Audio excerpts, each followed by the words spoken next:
What's the meaning of air conditioner? Air conditioner.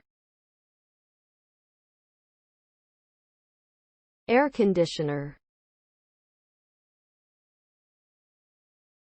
Air conditioner.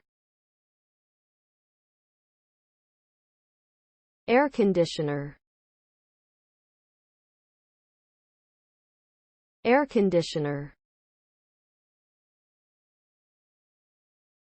Air conditioner refers to a machine or device that is used to regulate and control the temperature, humidity, and air quality of an indoor environment.